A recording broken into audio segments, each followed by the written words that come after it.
हरे कृष्णा।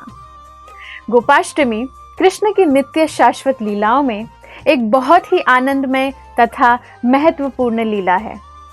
कार्तिक माह की शुक्ल पक्ष की अष्टमी को गोपाष्टमी कहते हैं।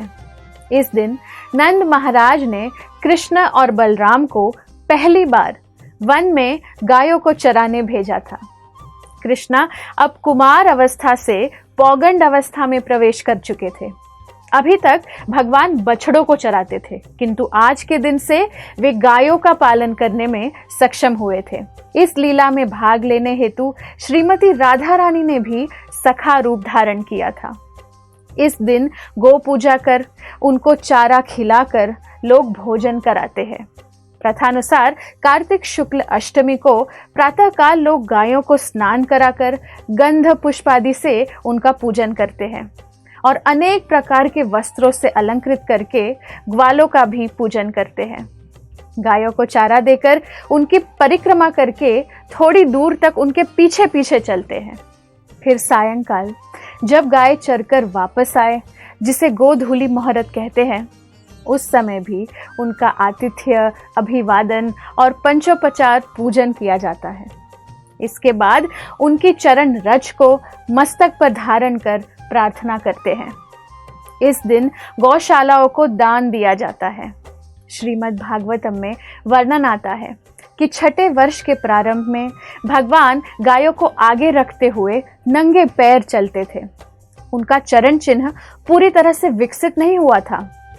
जब वे धूल में चलते थे तो उनके चरण चिन्ह से धूल में छाप पड़ती थी और कहा जाता है कि वृंदावन इस कारण सुशोभित हो गया। गायों को आगे रखते हुए कृष्ण उनके पीछे पीछे चलते थे।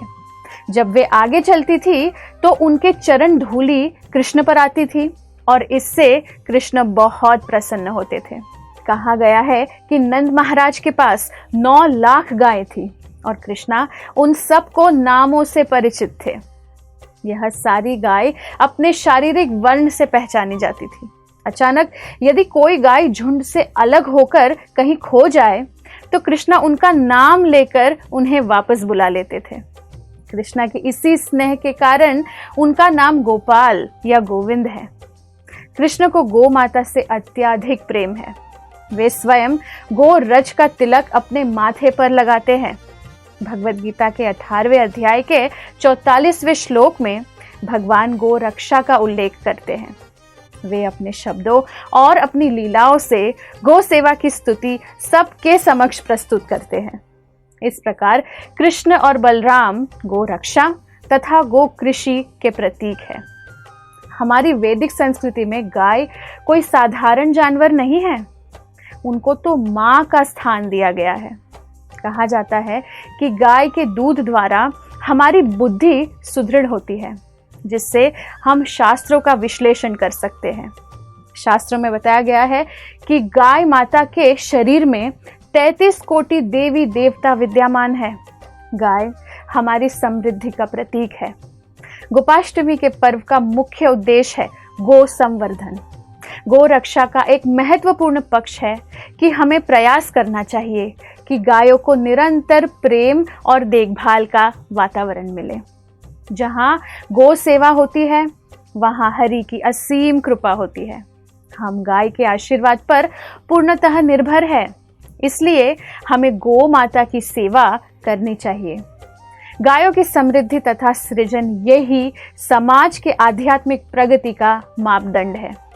चाहे हम शहरों में रहते हो या गांव में, देसी गाय का दूध और उससे बने पदार्थ, अर्क और अन्य काउ प्रोडक्ट्स जैसे चीज़ों का सेवन तथा उपयोग करना गो सेवा की मिशन में हमारा योगदान बराबर है।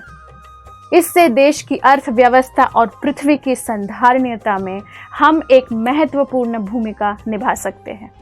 इस गोपाष्टमी के पर्व पर आइए हम गो माता की सेवा और रक्षा कर उन्हें एक स्नेहपूर्ण वातावरण देने का पूरा प्रयास करें। इस तरह हम निसंदेह भगवान कृष्ण को प्रसन्न कर सकते हैं। धन्यवाद। हरे कृष्णा। ऐसे ही और भक्तिमय कार्यक्रमों के लिए देखिए